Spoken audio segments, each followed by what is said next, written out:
Welcome to Recovering Addict. I'm your host, LT, and I'm an alcoholic addict. I'm your co-host, Felice Weaver, married to an alcoholic addict. So tonight we have a very special guest. I've been talking to him a little bit off and on today. We did a little test run and got to talk face to face, and that dude is as humble in person as he is you see on his show. I hope you guys got to go tune into his channel, watch a couple of Frank's videos. I want to put his picture right up here. We're just waiting for him to come backstage. Yeah, this guy right there, Frank. He is from Faces of Kensington. He's going to be joining us today. We'll put him up here to hang out for a little bit until he actually appears on the show. But yeah, the guy goes out to the roughest parts of Kensington, and he just loves on the people. And just kind of hit me today. I don't know why. I've been watching his channel for a while. But the respect the guy has to have earned to go down there and walk through that crowd with a camera. Think about that. If I were to go downtown to the worst parts of Salt Lake with a camera and just start filming them, I don't think it would fare so well. So we're going to hang out here for a second. I know he's signing on. He's getting all ready to jump on the backstage. And then when he gets to the backstage point, we'll pull him on and just let him tell his story. Looking forward to it. Can you guys hear me okay? We got new mics, and I just want to make sure. Yeah, let us know about the audio. Bob's usually here to tell me to get closer to the mic, but I don't know. Let me know. What's up, Merk? Marilyn and Desmond just got off an awesome Zoom meeting with y'all. Wonderful Zoom meeting, as a matter of fact. Did you steal it? What? My bookmark? I don't know where. Oh, yeah, I stole your bookmark. Merk, I still need your good address so we can send you some bookmarks. What was I saying? Oh, yeah, Murd. What's up, Murd? How you doing today? We got Michael Teeter. Decided not to go for that drive, huh? Aubrey, good job today, brother. That was a really great meeting.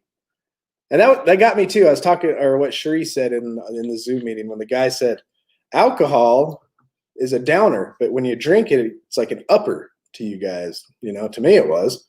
And so that's kind of another proof that it was an allergy to our body. The physical symptoms of alcohol were different on us. We had to drink more and more because we just thought we'd keep getting more hyper and hyper and having too much fun, and we're blacked out, calling people and apologizing the next day. Not a good thing. Petey, just saw you too. How you doing? Oh yeah, check it out. Petey's 120 days, you guys. 120 days. So exciting. So exciting. You guys can hear us good? Okay, good. Not like blowing out your speakers or none of that kind of stuff. Because these are new microphones. Kind of funny looking, but it feels nice because I can see my computer now. I don't have this big thing in my face. Yeah. All right. Well, with that being said, I'm going to get into the AA thought of the day as we're waiting for Frank to show up. I am going to share Frank's channel if y'all want to check him out. Yeah, if you're all on the Facebook side of things, please join us or please share this out to everybody so that, you know, you never know who's going to need to hear what Frank's about to tell us. So the AA thought of the day. We in AA have the privilege of living two lives in one lifetime. One life of sobriety, one life of drunkenness, failure, and defeat. Then through AA, another life of sobriety, peace of mind, and usefulness. We who have recovered our sobriety are modern miracles, and we are living on borrowed time. Some of us might have been dead long ago, but we have been given another chance to live. So here's the question for us. Do I owe a debt of gratitude to AA or NA, if for that matter, that I can never repay? So here's our meditation of the day. Thinking about God in love and worship drives away evil. It is the thought before that the host of evil flee. The thought of the power greater than yourself is the call for a lifetime to rescue you from temptation. The thought of God banishes loneliness and dispels gloom. It summons help to conquer your faults. So think of God often as possible. Use the thought prayerfully and purposefully. It'll carry away your thoughts away from material things and toward the spiritual things that make life worthwhile. So here's our prayer of the day. I pray that I may thank God often. I pray that I may rest in peace at the thought of his love and care. And with that, y'all, we got the man of the hour. He's backstage. I'm just going to pull him on and add him to our chat here. What's going on, Frank? How you doing? I'm good, brother. Yourself? Doing wonderful. Had a great day. Talked to you earlier. I was just telling him you were just as humble in person as you are in your videos. Well, thank you, brother. Thank you. I appreciate the invite and the ability to share the platform. I thank you guys. I also have my subscribers on here too, so they'll be able to, Nice. Be able to see what you got going on. And I encourage everybody to subscribe. Do you want to just give your channel shout out real quick, brother? Yeah, this is Recovering Addict. What we do here is we're all about relapse prevention. It doesn't matter if you're drunk or high right now. We're here to support you. We're a community built to come around, lift, and support. And then once you get 30, 90, a year under your belt, we're here to educate. Why do we relapse? Why does our thinking think addictively? How do we deceive ourselves? So we're here to just give tools to teach and learn and more importantly, make a fellowship of love for one another, because our saying goes, we recover better together. Absolutely. I agree 100%, brother. Well said. Well said. Thank you. All right. Well, I'm just going to let the floor be yours. Anybody that's in our chat watching right now, Facebook, YouTube, share this out if you can. And if you guys got any questions, Frank's open. He's just like me. He's an open book. We're here to break stigma of the addiction, to show that there's real people who can recover behind the addict. So, Frank, floor is yours, brother. You just go ahead and rip apart. All right. Once again, thank you guys for having me. I appreciate you very much. Everybody, the channel's Recovering Addict. Check them out. Subscribe to them, please. And I thank your audience also for being here. My youth growing up, I grew up in a troubled home. I was born in Brooklyn, New York. I'm an 80s baby. I was born in 1980. And it was, it was sort of typical story. Family, everybody was on drugs, mother, father.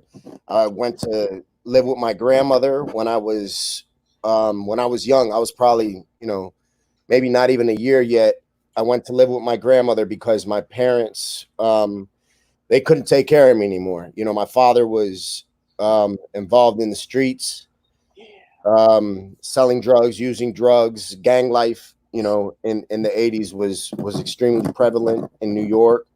My mother, thank you, Lisa. My mother was also, addicted to drugs. So I went to live with my father's mother, my grandmother. She and my grandfather are pastors. It was a good home. And there was my first sense of like normalcy, just having a normal family and stuff. We moved to Pennsylvania when I was in the mid 80s, when I was about 7 or 8 years old. We moved to Pennsylvania. My parents went to rehab. They went to Teen Challenge Rehab in Massachusetts, started doing good. So they wanted to relocate. We came to Pennsylvania. That's where I live now. And for a little while, they were doing all right. And then, things just picked up where they were. I grew up in a household with, like I said, a lot of drug abuse, physical abuse, domestic abuse, where, it was nothing to see my mother, walking around with 2 black eyes and a neck brace. And that was, that was common. That's a image I had burned into my head, where one day I seen my mother, I remember we had plans to go to an amusement park, right?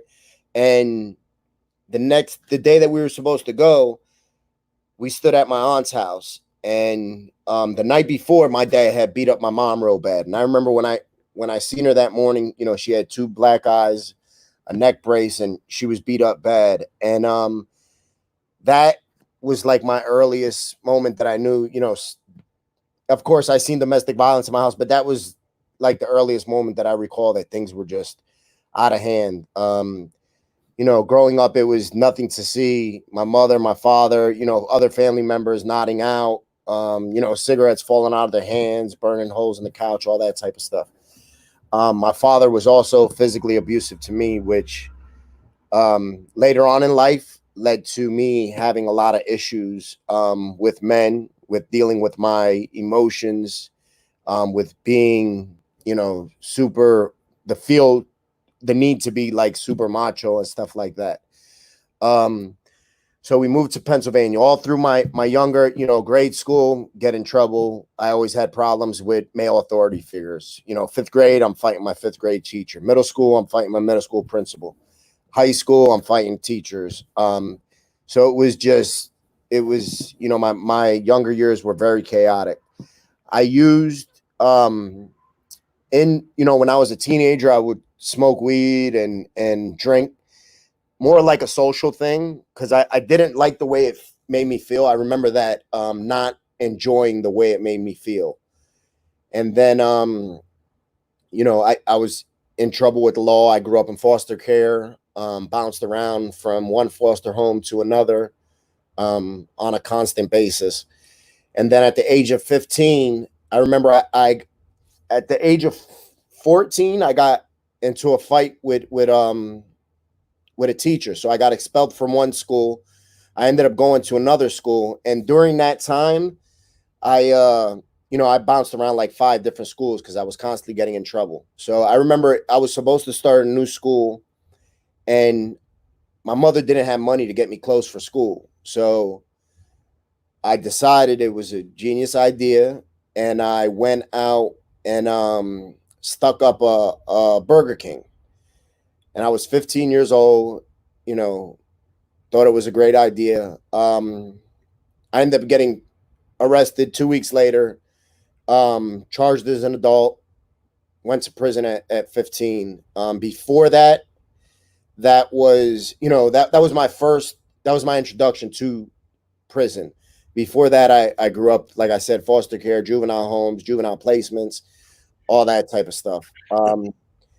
In jail, once again, I felt the need to act up and be, sort of super tough and super machismo, which led to me having issues. I was a 15-year-old child in prison with adults. And at the time, I thought I was an adult, because of certain stuff I experienced and went through and stuff like that. So I go to prison, I come home, and the whole time, in prison and even before I went to prison, I was selling drugs.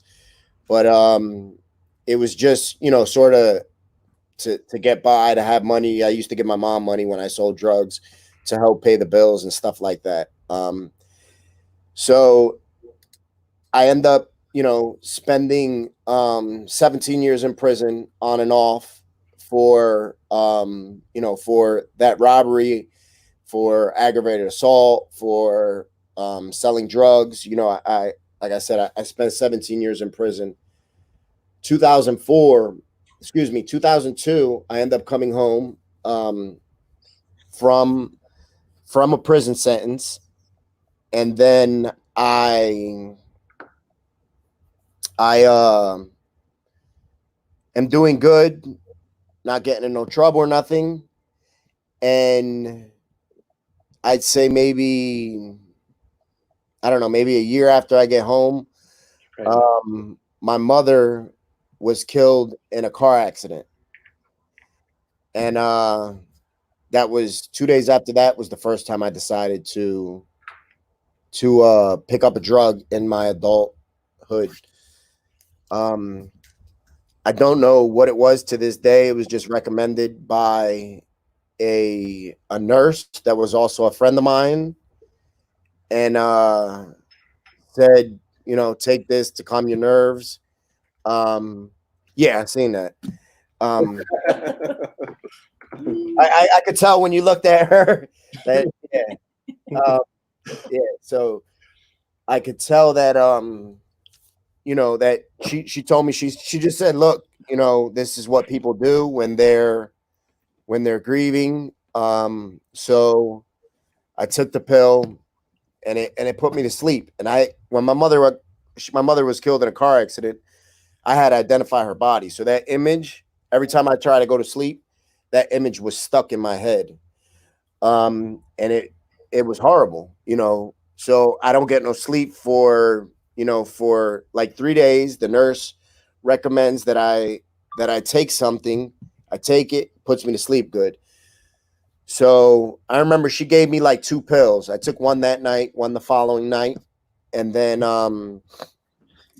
after that, I didn't want to go back to her and ask her, you know, could you give me another pill? And I had a kidney problem since I was younger. So I took, I had Percocets all in my medicine cabinet, but I never took them because I didn't like the way it made me feel. I took one time and I just didn't like it. So I decided, well, let me take it, see if it'll put me to sleep. And it put me to sleep.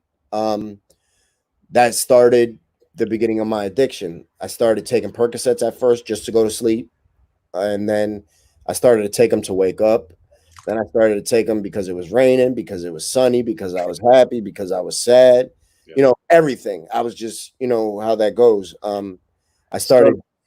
Go ahead. I was going to say, so from 1 to 15, 1-year-old to 15-year-old, you didn't really have time to become an addict before you just got straight sit away for a robbery, yeah. Right? Okay. Yeah, no. And even to me, seeing my family in addiction, drugs, to me, using drugs was a big no-no. And even in amongst friends and stuff, like, it wasn't cool to do anything but smoke weed. You know, there was, if you did anything other than smoke weed, you was considered a dope fiend, you know? So, and that, amongst my friends and my community was a big no-no, you know, it was like, not at all. And, that's basically when it started, you know, taking perks. Then I start taking, you know, oxys, start taking, you know, fentanyl strips. And at the time I was selling a lot of drugs. So I had a lot of money, a lot of access to drugs. And, but I never would cross into using heroin. I always, you know, that was always a bridge that I said I'll never cross until I crossed it, obviously. And I remember I stopped taking the Percocets and I was sick and I didn't understand what was going on with me. It was the middle of summer. It was the middle of June, July, like it is now, hot. And I was sick. I had like the flu. And I remember I was taking a trip with a female friend of mine to go pick up drugs to sell. And she told me, she was like, look, you're dope sick. And she's like, if you do a bag of heroin, it'll take it away. And I remember when she even insinuated that, like, I wanted to kick her out the car. I was so offended that I was like, how dare she tell me, you know, to sniff a bag of dope, first of all, and that I'm dope sick. You know, I was like, you got to be crazy. I go home, still can't sleep. The next night, I end up cracking open a bag of heroin, sniffing it. And just like that, I felt better than I did before. And then even better on top of that, because I was high. And that I kept on sniffing for a couple months. Unbeknownst to me, the Attorney General's office was watching me the whole time I was selling drugs and was just building a case on me. So they come pick me up December 2nd of 2004. I go to jail, and the whole time I was home before that, I would go visit, you know, my cousin in jail and a couple friends I had in jail in the city. So a lot of the officers that worked there knew me. They would see me come in a nice car and jewelry and stuff like that. And so they knew me. So instantly, as soon as I went in, a lot of the officers were like, look, if you need anything, just let me know. And, you know, so I let them know, and I would have them bring me drugs while I was in jail, and I was selling drugs, you know, and just continuing the lifestyle that I was living when I was out on the street. But that was the first time that I sort of got like really sick, you know, started going through withdrawal. And I just remember it was hell. I remember I was like, what the fuck is going on? Like, I didn't know what was going on. And I was scared to ask anybody because still nobody really knew that I was getting high. So I couldn't ask anybody, how long is this shit gonna last? You know, is there anything I could do to help put me to sleep or help to make me feel better? There was none of that. So I end up, you know, using drugs the whole time, going, you know, back to state prison, getting a full-blown habit while I'm in jail, because I'm having drugs being brought to me. And then one day I was like, you know what, I got to stop this. So how old are you at this time? Early 20s, 23 years old. Okay. 23. And I said, I was like, you know what, I gotta stop. So I stopped, ended up going through withdrawal in the jail. It sucked, but I just was tired of, of the bullshit. So I continued to sell drugs, and then I'd be using here and there. So I was like, all right, I gotta stop selling drugs because I can't, sell drugs and not use them. It just wasn't worth it. Yeah, that's right, Dwight. There's definitely drugs to be found in a penitentiary, unfortunately. So I come home from prison in 2008. I'm doing good for a little while, and then some of the money that I had saved up from before I went to prison started running low. And I remember I got to like $5,000 left, and I was like, all right, I got to do something. And I wasn't trying to go to work or anything like that, So I went and started picking up another package to sell drugs. Started using again. Now this time I started shooting up. I remember the first time I stuck a needle in my arm. It was like a catch-22. It was one of the best feelings that I ever felt. But my head and my heart was telling me, like sirens were going off, and it was telling me, you're fucking up. You shouldn't be doing this. And it continued. And then I went back to jail. I was placed in like an inpatient program by parole, and I left, went back to jail. Then I just go back through the same cycle. I come home 2013, start doing really good. I open up my first barber shop. And I remember like I had some jewelry and stuff from when I was selling drugs, and I came home and I was like, all right, this stuff, like this doesn't appeal to me anymore. So I sold it, used that money to open up my barber shop. And I was like, I'm just going to start doing what I have to do. I got on Suboxone, and I remember I didn't like it though. I was like, man, I don't like this feeling. I just feel like I'm dependent to something else. So I started taking it a little while. And this is before I even relapsed when I came home. I was taking it as a preventive measure, but I just didn't like the feeling. So I stopped taking it. Then I started going through some personal stuff, with my daughter's mother. And then I end up picking back up like normal. So I end up going to a rehab, getting clean, and I come home and I get back on Suboxone now. And in my head, I sort of seen it as either Suboxone or dope. I didn't see no in between. I didn't see like, okay, I could just be sober. You know what I mean?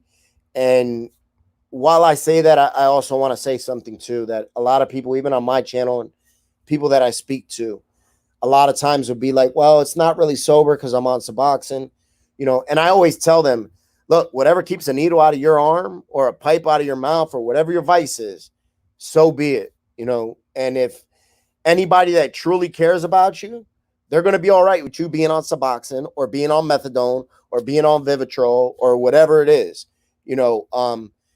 where I was caught up in the outside noise. And I try to always tell them, don't get caught up in the outside noise. If somebody truly cares about you, they don't give a fuck what it takes for you to get clean, whether it's meetings, whether it's church, whether it's your kids or Suboxone or whatever it might be. So I end up getting on the Suboxone, and then I'm doing good. Met my wife now.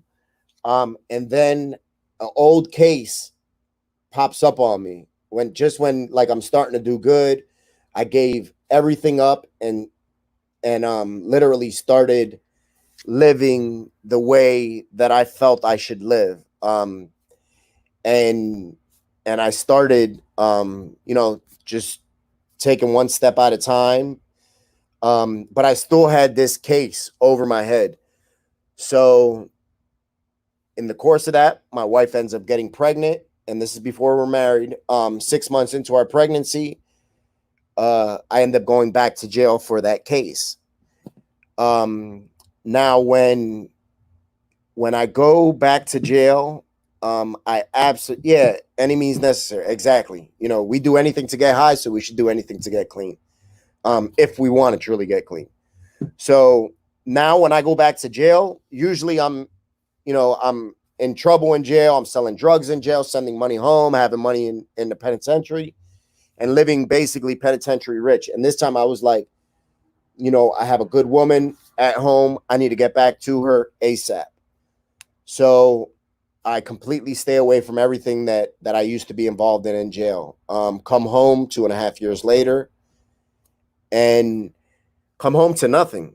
Nothing. I had lost I went from having my business, from having a nice house, a Mercedes and a BMW, to fucking living homeless.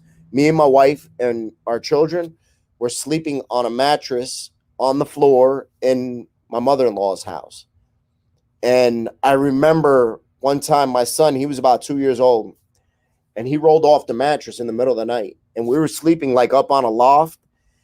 And there, if he would have rolled over a couple more times, he would have fell off the loft. And I remember in my head, I was like, this shit just ain't right. I said, I deserve more. My kids deserve more. So me and my wife slowly, and my wife also is in recovery also, so I just started slowly trying to do things. First, going to counseling, and that was mandated by parole. And I remember when I first started going to counseling, I hated that shit. I was like, how is this white lady going to understand anything that I'm going through or been through? And turns out she might not have understood, but she knew how to accept, what I was saying. And it was tough for me and for men in general, for us to open up about our feelings, especially when we've been traumatized and we've been told, that men don't talk about their feelings and stuff like that. And that was the best thing that I ever did, was go see that counselor and have somebody hold me accountable. That I had to go see her every Monday. And there was times I wanted to slip up, but I couldn't, because I was like, damn, I got to go see Tabby on Monday. So I slowly started doing the right thing. We ended up getting our own apartment. Then we ended up, getting a car, and it was a piece of shit car, but it was a car. It got us from point A to point B. And my life started to get easier. I opened my barbershop back up. I had to fight custody, to spend time with my daughter. And I did all the supervised visits and the fucking piss tests and everything you could think of. And then the judge had, we were going on. Thank you, brother. I think just as a male in general, we can relate to that, and also we worked up to go on vacation. So this was our first family vacation we were going to go on. Super happy. I talked to my daughter. I tell her, look, Mom, I'll be there in a half an hour. I'm leaving the barbershop now. I'm going to come pick you up. I pull up at her house. Her mother doesn't let her go.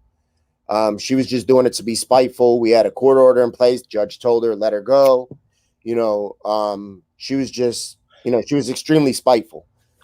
So, yeah, absolutely, Sean. 100%.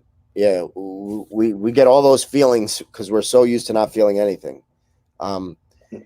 So when I had, those feelings, speaking of feelings, when I went to pick my daughter up and she wasn't allowed to come, her mother just, was like, no, you're not getting her. And my daughter's crying. She wants to go to the beach. So I was upset. I was frustrated. I was angry. I was like, damn, I did everything the way I was supposed to do. I went to court. I stood on my head. Everything they wanted me to do, I did, and then some. So I said, all right, I know what I'm going to do. I'm going to go get high. So instead of going to the beach, I tell my wife, I said, well, let's take the kids to Philly, to the zoo. Philly, that's where I go get high. That's where I go do my thing. So as we're there, I sneak off and go see one of my friends. We're in Philly. We just stopped. I said, look, I got to go see one of my homies. And in the course, he slides me 2 bags of dope. So now I'm coming home. They're burning a hole in my pocket because I can't wait to use them. But I can't do it while my wife is up I have to wait for the whole house to go sleep. Right. So they end up going to sleep. And it was one of those nights, like everything was going wrong on the trip. We got pulled over. We got a flat tire. I left my bank card at home. Everything that could go wrong was going wrong. The fucking kids didn't want to go to sleep until 1 o'clock in the morning. And I just want to get high. But I had to wait literally until everybody went to sleep. So I wait. Everybody's asleep. I sneak off in the bathroom, crack open a bag of dope, and exactly, I'll show you I'm going to ruin my life. Yep. I like to say, I'll show you, I'll hurt me, Yep. Yeah. So I crack open the bag of dope, sniff it, and that's all I know. Evidently, I overdosed from not getting high for so long. The dope wasn't dope anymore. It was fentanyl. I didn't know. I was clean for years at that time. Wake up in the hospital. My wife, when I come home from the hospital a couple days later, my wife tells me the story. My son, who was 2 years old at the time, he woke up at like 2 o'clock in the morning, and he woke my wife up and told my wife, like, where's daddy? He used to sleep in a bed with us. And she looks for me in the bed. I'm not there. She looks down the hallway, sees the bathroom light open. So she decided to get out of bed, come check on me, and I'm laying on the floor dead. No pulse, no heartbeat, nothing. From the time that she called 911 till the time I got loaded in the ambulance, it took 15 minutes. So for that time, my wife's a nurse also. She knows, emergency procedures. She was giving me CPR, chest compressions, everything. Nothing. The ambulance, the cops get there. They give me 1 shot of Narcan, nothing. 2 shots of Narcan, nothing. 3 shots. They end up giving me 4 shots of Narcan to bring me back. They ended up having to give it to me in a shot in my neck, because my arms, my heart had stopped for so long that it was hard for them to find veins in my arms, and I have extremely good veins, and I remember coming home from the hospital, and let me back up 1 second. So when I was on the floor there dying, I remember it was the most violent thing I have ever went through. And somebody was like pushing me on my back, and was like, no, not yet, and it was like the most violent thing I've ever been through, the most emotional thing I've ever been through. It was like every emotion. Thank you, Becca. It was every emotion that I could possibly feel. Like I felt like that, it seemed. Absolutely, my son saved my life. I like to feel like that was God that woke him up. And my wife, thank you, Mr. Red.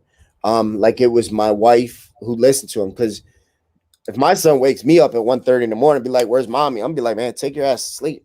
Like, I don't know where she's at, but I'm tired. So, they saved my life. I remember coming home from the hospital, and absolutely that was God talking, Michael. And feeling like I felt like I wasn't even inside my body. I felt like I was walking weird, and I was like, man, how long is this stuff gonna last? Like just the feeling, I felt like I was in a stranger's body. So now I got to call my PO, and I'm scared that I'm going to go back to jail, and I call him, talk to him. He's like, damn, I thought you were doing good. I said, look, I was. It was just the isolated use. And it just turned out horrible.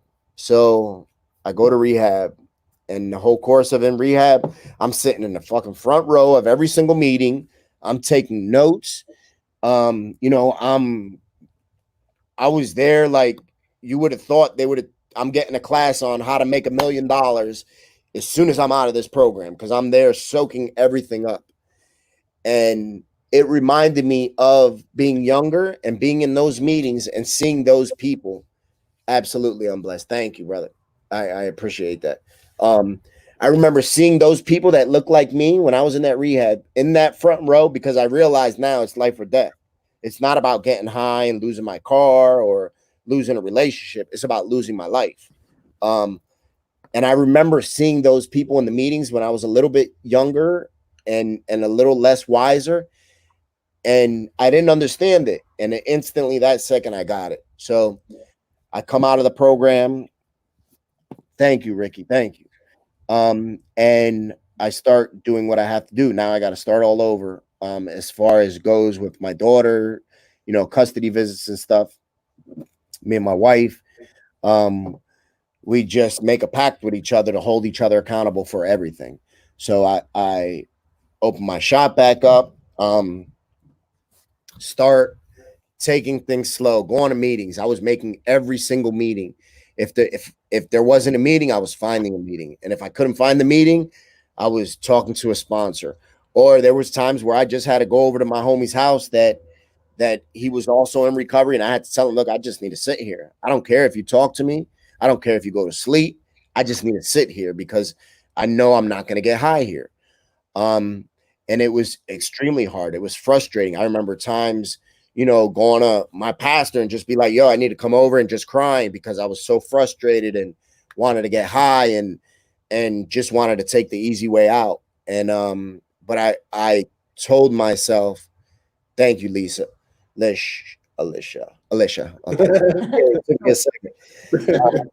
But I remember that I was like, I'm not going to do it, you know, and I'm extremely stubborn. I'm as stubborn as shit. So I think that helped me. So I slowly start building my life back up. Open my barbershop, like I said, repair my relationship with my children, and start doing things that, you know, that I felt I needed to do to make a change. Thank you, TJ. I appreciate you. Yeah, exactly. And sometimes I used to have that motherfucking meeting with myself. You know, sometimes I used to have that with myself. I talk and answer myself. You know, I had a conversation. I'd be like, Frank, you know you can't do this. I'd be like, yeah, I know, you know. And sometimes I still do that now. My wife be like, who are you talking to? I'd be like, look, none of your business, you know. I need wisdom. Go away. Yeah, exactly. Leave me alone. You know, none of your business. You know, so and I just started doing whatever I had to do. And it sucked at first, but then it started getting a little bit easier and a little bit easier. And instead of worrying about hours to stay clean, you know, now I can worry about a month. And I started getting some time under my belt. Thank you, Catherine. I started getting some time under my belt, and it started to get easier, and I started to feel good. And then I remember I was like, all right, I did so much destruction in my younger years that I was like, I need to start trying to do something to help others or to try to give back or make amends if I could. You know, some of the stuff I did, I can't make amends, you know. So I just started slowly. I was like, all right, you know, at the barbershop, we're just going to start doing free haircuts. You know, we're going to take a day. It was near Christmas. I said, we're going to have a Christmas party. We're going to invite a couple of single parents from the neighborhood, the community, and give them free haircuts and have pizza, just something small. And it felt so good to give and not want nothing in return. And I started doing that. Then I started doing other things, you know. And then I remember I ended up having, you know, 4 or 5 employees at the barbershop. And I told them, I said, yo, we're going to go to Philly. We're going to go to Kensington. And we're going to start cutting hair for the addicts and the homeless and people suffering from mental illness. Awesome. And they looked at me. They was like, what the fuck you talking about, man? And everybody thought that I was on a mission to go pick up a package to start coming back and selling drugs. And I was just using that as a cover. And there's people that still say that now, you know, 4 years later. They were like, you know, I know they really didn't want to do it, but for me, they did. You know, they were like, all right, if this is what you want to do, let's do it. My wife. And in the back of my head, I was like, you know what? While I'm down there, I'm going to grab me a Suboxone strip. And it's just Suboxone, you know, so it's going to be all right. And that was my plan. And we got down there and I smelled the air of the city and it instantly brought back all the memories and bad experiences that I had that I'm lucky to walk away with my life. It brought all that back. And I said, oh, absolutely not. So we started doing the haircuts and I'm seeing these people that are slowly killing themselves. And I said, I can't do this. I can't have any. And at the time, all we had was our family, and I had my barber shop. We didn't have much, as far as materialistic stuff goes. We had just the bare necessities, enough to get by, but we were happy. And I said, I can't have any of this. I can't have any of this and get high at the same time. Thank you, Paulie. I appreciate you, brother. Thank you. And I said, I can't have any of this and get high at the same time. So I had to choose. And the choice was easy. Once I truly thought about it, I said, I want to live. My kids deserve that. I don't want nobody else raising my kids. I don't want nobody else, sleeping in my bed. I don't want my wife being with anybody else. I don't want none of that. So I decided just to give myself what I deserved, and was just effort, and decided to love myself. And I remember when I used to hear people used to tell me that all the time, Frank, you need to start loving yourself. And I used to think that was the most stupidest shit in the world when they used to say that. Like, all I thought of when people would say that is like, I'm hugging myself or something. And I started to realize that's not what they mean at all. All they mean is, once we love ourselves, we're not going to put ourselves in harm's way. We're not going to start doing shit that could lead us to jail, or could lead us to getting high, or could hurt our family, and that's what I started doing. I started my relationship with God, got, so good. And once that happened, everything that I dealt with was so much easier. If I was let down, if I had plans and they didn't come out, it didn't work out, whatever it might be, I started to realize, and I was cool with accepting it. I said, God just don't want it for me. It doesn't mean he don't want he doesn't want it for me forever. He just don't want it for me right now. I said, I'm cool with that, and my life started getting a lot easier. Instead of going uphill, it felt like it was going downhill. Absolutely, Sherry. Thank you. 100%, Dez. 100%. Listen, if one of us can do it, any of us can do it. Those are our Australian friends. They're watching from Australia right now. Thank you, guys. Thank you, guys. If one of us could get clean, all of us could get clean. Amen. And once my relationship with God got better, everything was so much easier to accept. And then I started saying, all right, I want to do more of giving back. So we had one day where we just shut the barbershop down on a Saturday and opened it up to everybody in the community. We did free haircuts. We did free meals. We did over 200 haircuts, fed over 200 people. Awesome. And that feeling of giving back felt so good. And $100 tip, huh? Oh my God. Listen, it was beautiful. It made my inside happy. It made my soul happy. Yep. And see my family, like, everybody had a part. My daughters were young and they're taking names at the door. And my son was like 4 years old at this time, and he's sweeping up hair, and it just felt so good to see our family there, and everybody that believed in us. They were there. And for me, I was like, they're supporters. They're supporting us. They're supporting me and my family. And I was like, now for everybody that supported, I always try to put everything like business mind. I said, they're investors. So now it's time to give them a return on their investment. And it doesn't have to be financial. I said, just giving them the return on their investment because they believe in me. Amen. I have to be the best that I can be, and I have to touch as many lives as I can touch. Amen. That's giving them the return on their investment. The same way with my wife, with staying by me when I went to prison. I said, I have to give her a return on her investment. I have to be the best husband and best father and best provider and best preacher and best protector that I can be, because she believed in me, and we just started doing any and everything that we could do to build our community up. And then we started going to other communities and doing the same thing. And we started going to Kensington on a normal basis. Anybody on the East Coast, knows Kensington is one of the largest open air heroin markets in the United States. It's like Toys R Us for drug use. There's open air usage. you walk down the block, you see people shooting up, smoking crack right next to the police officers, open drug sales. It's like unlike anything you've ever seen. So we went to the worst parts and just started doing free haircuts and free food and taking clothing and praying with people and giving them hope and just sell. I used to tell them, look, I was here with you guys getting high. So if I could do it, you could do it. And then other things started working for me. I was invited to go speak at schools, the same school that kicked me out and didn't want me anywhere near them. Thank you very much. And Sawyer House, they're a treatment facility down in Arizona watching us. There's a whole group behind that text. Dope. Listen, y'all there.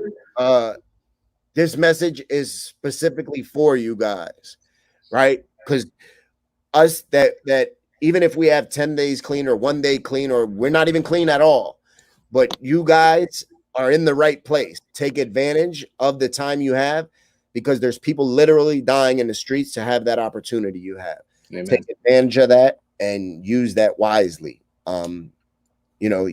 That's a perfect example of just trying to make the most out of your situation, man. It sucks. You might not be able to see family. You might not be able to call and speak to your kids when you want. And you might have a fucking roommate that snores and somebody in the meeting don't shut up, but you're alive. You're alive, and your life is going to get 10 times better as long as you do what you have to do. You do your part, everything else will work itself out. Amen. And, I started remember like they have schools that would call the cops on me if I was on their property. Same schools that kicked me out, and they'd be like, "Yo, we want you to come speak to our students." Then the same judges that would that have sentenced me and did me dirty in the past was like, "Can you come speak to our drug court? Could you come do this?" And then I remember my county reached out to me and was like, "Look, we want you to work with our at-risk youth." And I was like, "Hold the fuck up!" Like, I had to pinch myself. I was like, "Are you kidding me? That you're asking me to work for the county with at-risk youth?" And it just showed me that, yep, I'm a 4-time felon. Like I said, I spent we recover better together. 100%, man. We do everything better together. Amen. Everything better together. There's a quote that I always like to keep fresh in my head. If you want to go fast, you go alone. If you want to go far, you go together. So I want to go far in life. Me too. Absolutely. And my life just started getting so much better. And I started to realize that I was cutting myself short, that each and every day that I wake up, no matter how fucked up the day was before, or, if I wake up and I go to work and I get cut off and somebody curses me out, I'd just be like, damn, they got to get somewhere faster than I do, and it's all right. I don't have to allow those little situations now to ruin my day or the next 10 years of my life, because that's what we do as addicts. We take a small situation and we allow that shit to cause turmoil on our lives and wreak havoc. And once we start down that road, it's 10 times harder to stop, man. It's 10 times harder to stop. Thank you, Ricky. I appreciate you guys just listening, and absolutely 100%. God put us all to cross paths for a reason. There's no such thing as coincidences. Nope. Listen, I remember that the brother was messaging me for like 2 weeks, right? And I told him, just get a hold of me. Absolutely. The Sawyer House, and especially to the women. Women, y'all have a whole different struggle than the men do in addiction. Y'all have it 10 times harder than we do. So just remember that, man. That people listen. I know people. A lot of women struggle with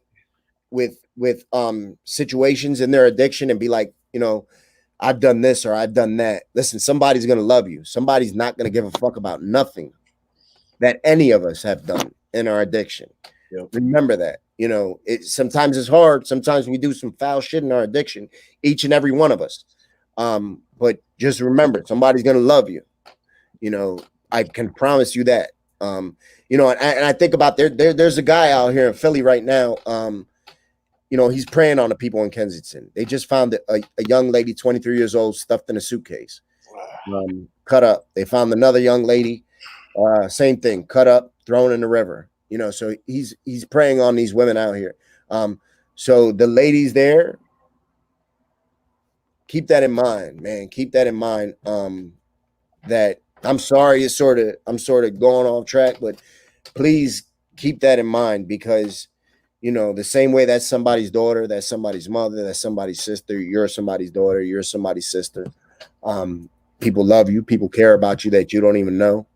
And just remember that, man. Remember, a lot of times the stuff we do in our addiction, we got to forgive ourselves, because other people are going to forgive us as well, you know. And a lot of times, I know for myself, I used to hold on to a lot of shit that I used to do in my addiction. You know, that I used to be sticking people up and doing all types of crazy shit I had no business doing.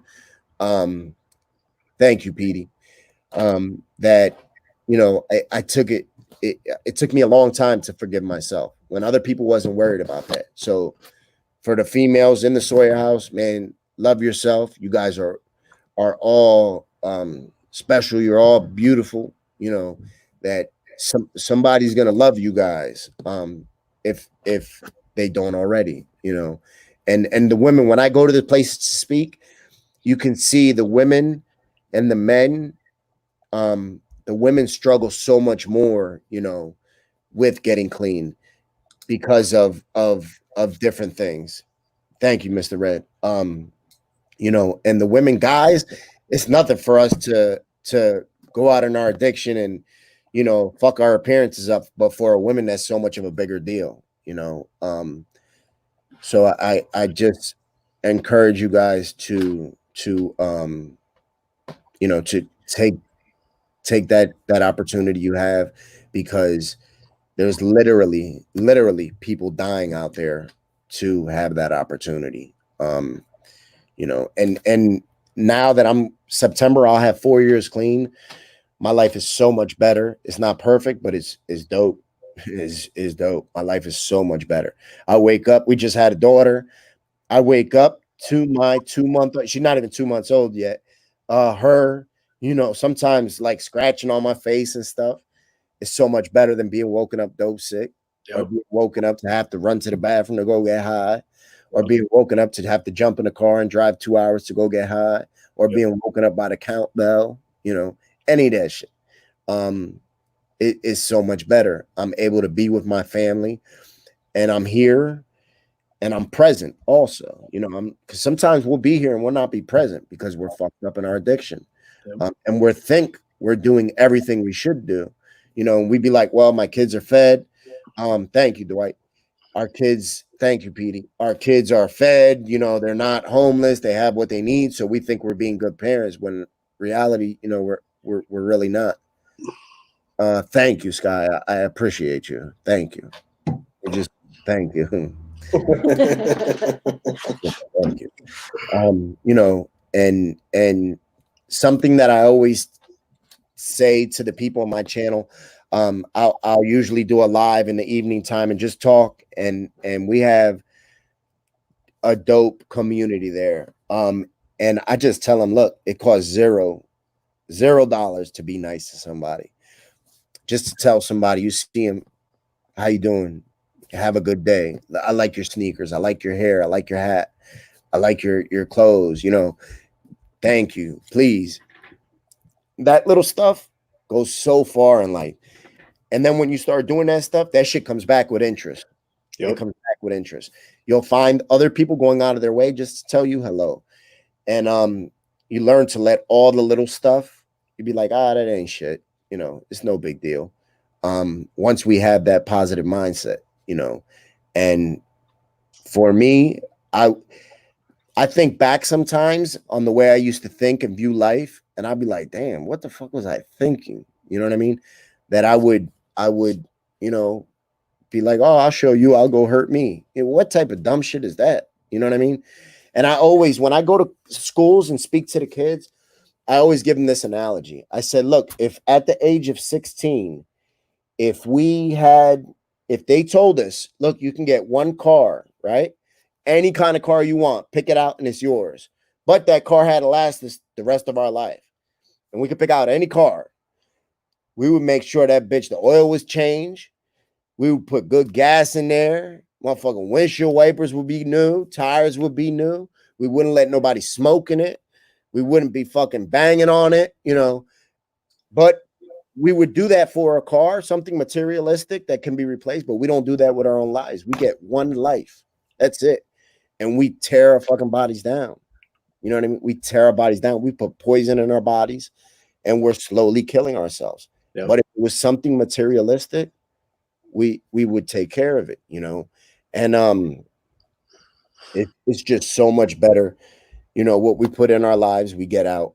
And for me, I just have to watch everything I do now. I have to watch what type of music I listen to because it influences me so bad, especially for the younger kids, you know, and even social media. I have to watch how I intake my social media. I have to, especially like I said, with my music and my films and stuff like that, I have to realize certain stuff is just, it's just there for entertainment purposes. It doesn't mean it has to be real life. You know, when before I would see that, I'd listen to a certain song and it remind me of getting high. Or I watch a movie and somebody was getting high and it made me want to get high or made me want to go sell drugs. And, you know, life is so much simpler when we just simplify life, period. Thank you, Samantha. I appreciate you. Samantha, she's dope. She's from my channel. Thank you, Samantha. She's awesome. She's definitely an asset and a beautiful supporter. So I thank you. You know, and I always started to like personalize stuff also in my life where I started to realize, all right, I don't want no drugs in my house. I don't want no hate in my house. I want to raise my kids to respect any and everybody. I don't care if you have money or you're fucking sleeping on a trash can. I want my kids to be respectful of any and everybody. So first of all, I show them that. You know, I have to show them that. I have to lead by example because my kids aren't going to do what I say. They're going to do what I do. So once I do that, once I don't want that in my house, now it's only right to not want that in your house, right? I don't know you from a hole in the wall, but I don't want that in your house because I don't want it in my house, even though your kids aren't my kids, but they're your kids. You know what I'm saying? So if I don't want that for my kids, how fucked up would that be to want that for somebody else's kids? And not only do I not want it, that I'm going to do everything in my power to make sure it doesn't happen in your house, you know? And by that is every time I interact with kids or anytime I get a chance that I just have to, you know, use my voice and use whatever type of platform that I have to make sure that nothing at all that comes out of my mouth is contradictory to what I want in my household, you know. And a lot of people would when I first started saying that, I used to tell people and be like, look, a lot of times it's never our problem. And that's why a reason why I started my channel was because a lot of times we'll hear people say, oh, they're just addicts, they're just junkies. That shit is never going to happen in my family. That's just those type of people, right? And they might be right, you know, but it's never your problem until it's your problem. Yep. And then your problem is too late because that shit got your daughter in a headlock, you know, or it got your mom in a headlock, you know, or you're burying your son because you thought it couldn't happen to you, you know. So listen, not hopefully, I can promise you that by staying sober, your life will get 10 times easier. It might not happen right away, you know, and I'd be lying if I said, oh, you're going to wake up tomorrow and shit is going to be great. It's not going to be like that, you know, but I promise you each day is going to get a little bit easier. It's going to get a little bit easier and you're going to have obstacles and you're going to have setbacks, but that's just a part of life. We have to learn to deal with them without dealing with drugs, you know, without using drugs to numb that pain or anything like that. You know, so I just encourage those of you that are just, you know, are new to recovery to absorb everything, soak everything up like a sponge. Listen to everything that is being said as if your life depends on it, because it does. You know, everybody in the world that died today from an overdose or through, some type of drugs in one way or another, they all had plans tomorrow. They all had plans tomorrow. So they didn't think that today was going to be their day. So we have to realize that every time we decide to pick up again, we're playing Russian roulette. And we all got plans tomorrow. It just might be our day. And I know for me, I'm not willing to take that risk. Like I said, I refuse to let somebody else raise mine. I can't do it. And I'm sure everybody else feels the same. Just one thing I can say that helped me is going to counseling, deciding to put my pride and my ego down and realizing that I was broke. I was spiritually broke. That I realized I gave my life to the streets. I gave my life to drugs. I gave my life to penitentiary. I gave my life to everything else. So, but I wouldn't give it to God. And then when I realized, I said, man, I might as well. I gave that shit to everybody else and they done destroyed it. So what do I have left? What can I stand left to lose? And I gave it to God and God gave it right back to me and was like, here, go ahead. He's like, build. And it's been beautiful. It's so absolutely beautiful. I agree, brother. Everything you said's been inspirational. Ain't nothing but love in this chat going on over here. So if you guys got any questions for Frank, throw them in there. I have one question that's on my mind. If you notice, my wife sits next to me during these little casts right here. Yep.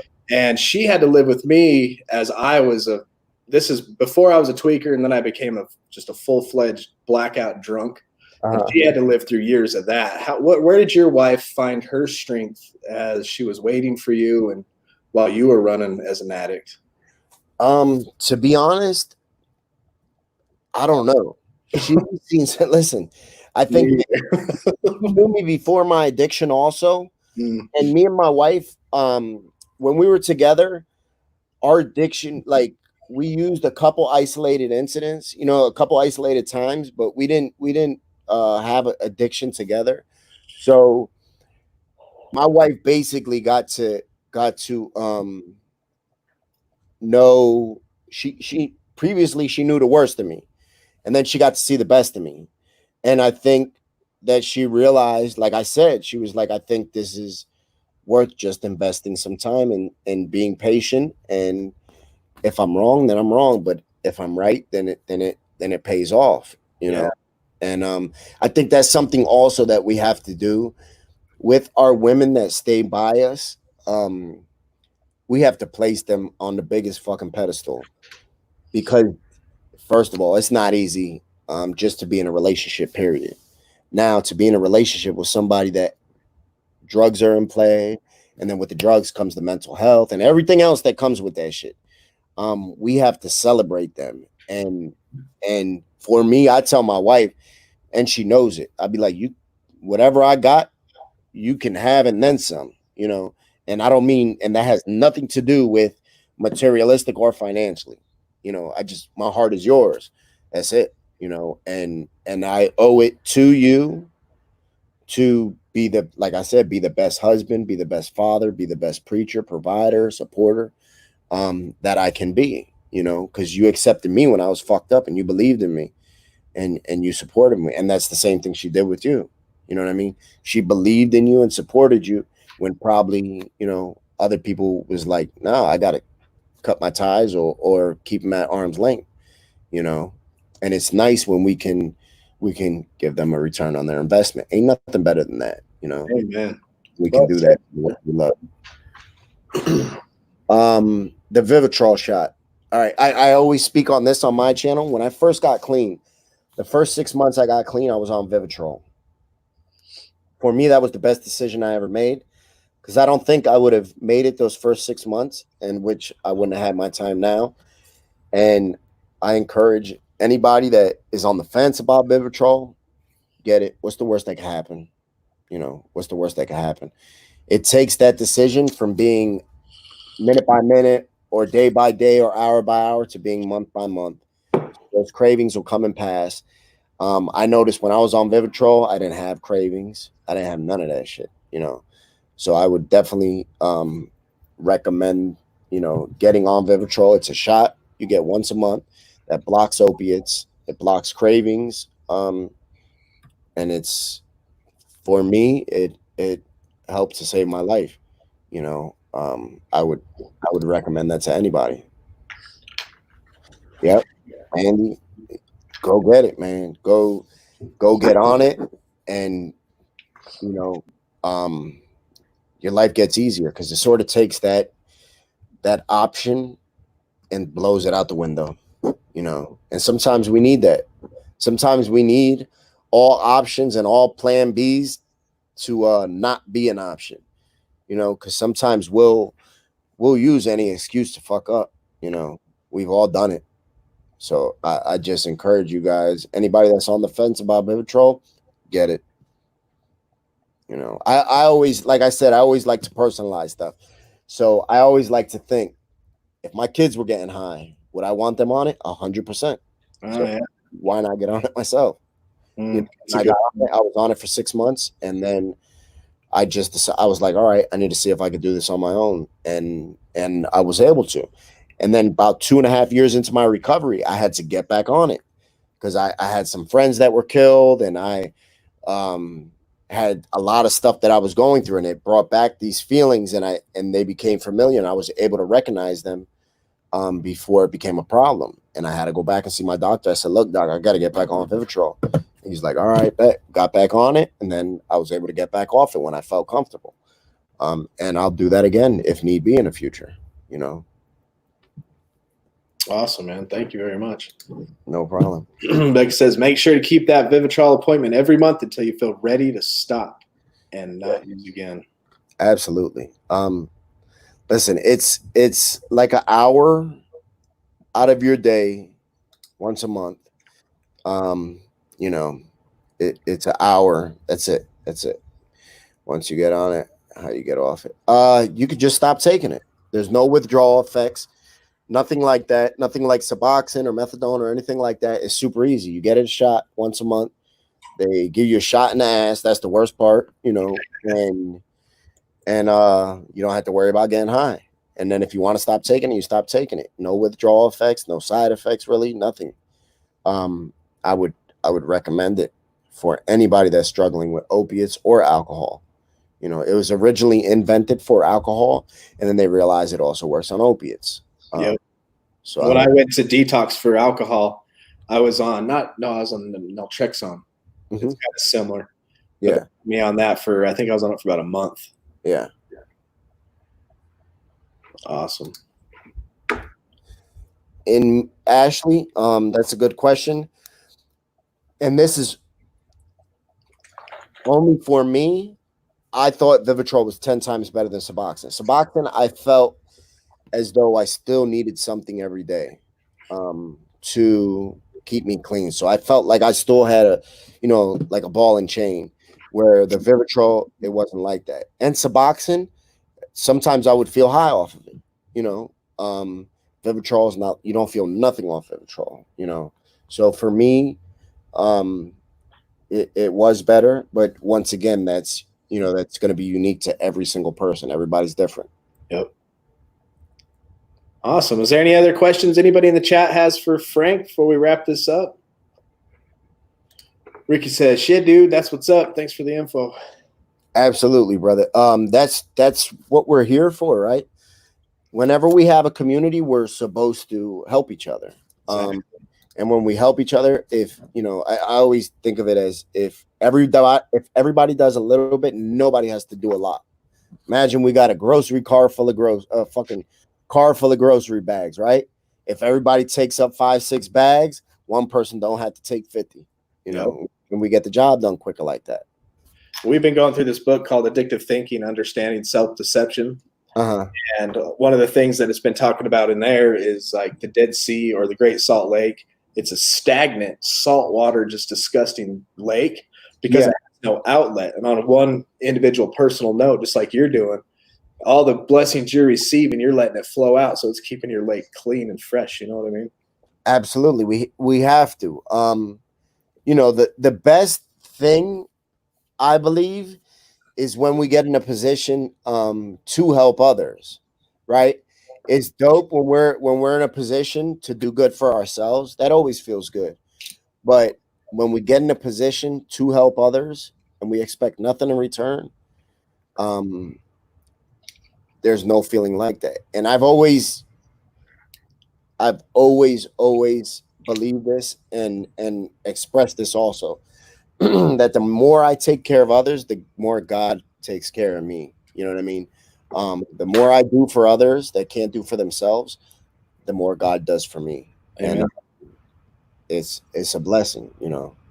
It's a blessing, to put it mildly.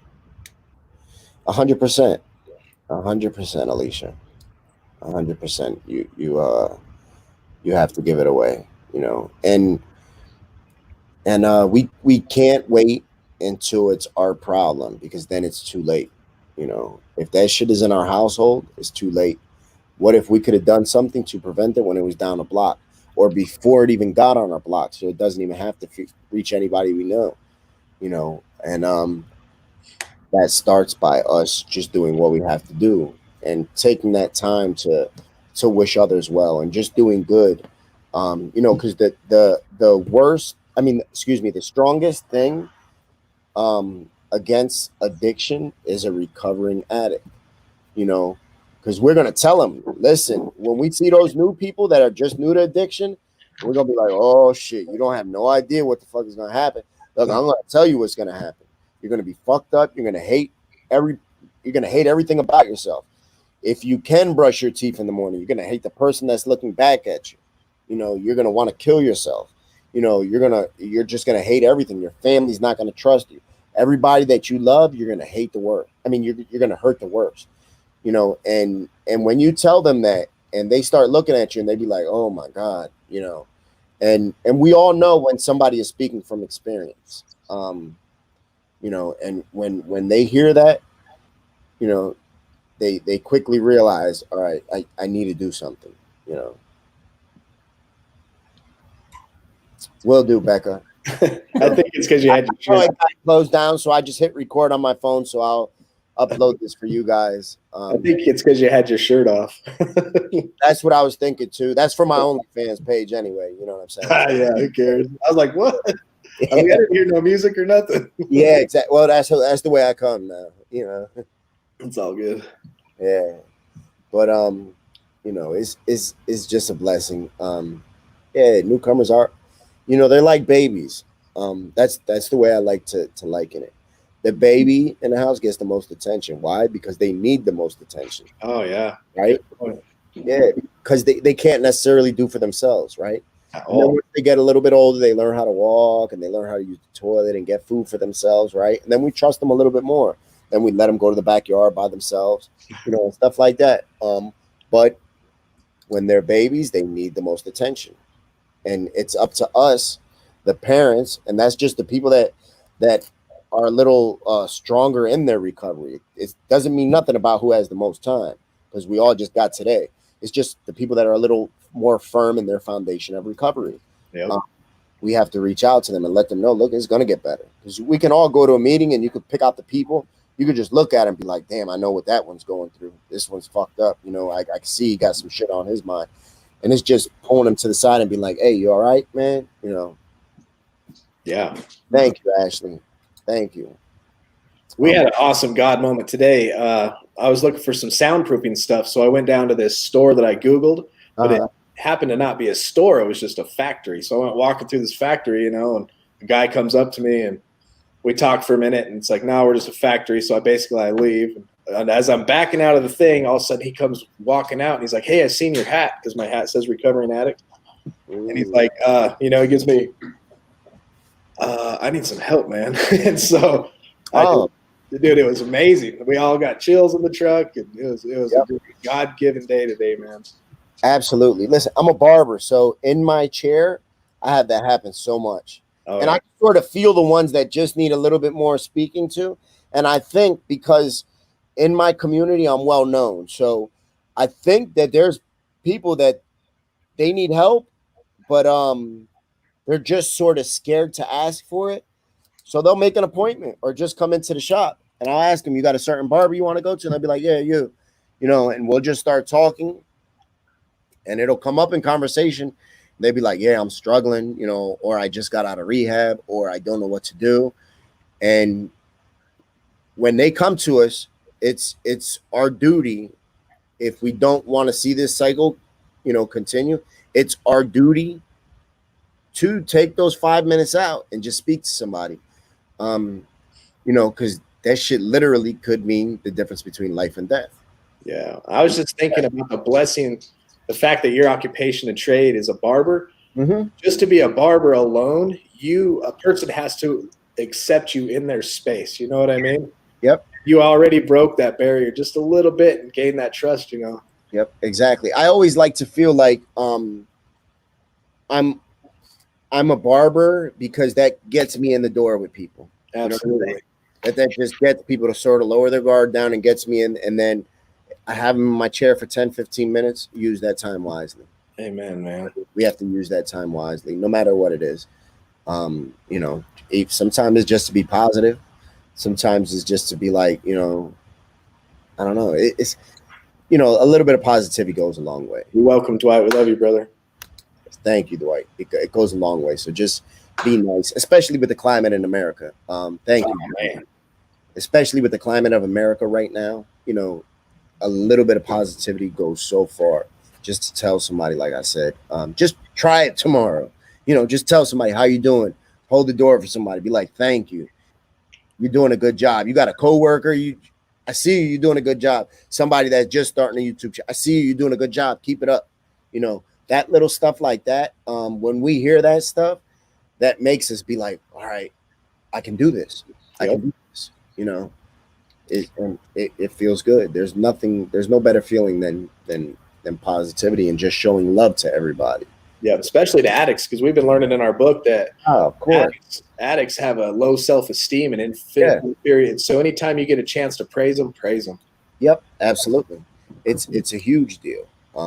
It's a huge, especially for the new addicts, because there's more addicts that failed at getting fucking 1 week than failed at getting 5 years. You know, so we have to praise them, and we all know how hard it is to get that 1 week. Oh yeah, that shit is torture. It's not easy. How many times did we fail at it and had every reason not to fail at it, you know, and we still failed at it, you know? So I you know, it's really quite simple when we break it down and put all the bullshit to the side, and just realize that if we start treating everybody the way we treat the people inside our home, you know, life gets a lot simpler.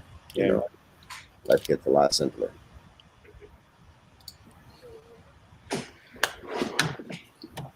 Thank you, Mandy. She's another person from the channel. That woman goes above and beyond. She bakes some of the best fucking baked goods, and she brings them to the shop and she gives it to us so we could take down to Kensington. Oh wow, that's cool. When we go down there and I take the cookies and the baked goods, they love it. You know, to know that somebody else took some time out of their day to make some stuff for somebody they don't even know. You see their face light up, and I'd be like, no, this was specifically made to bring down here to you.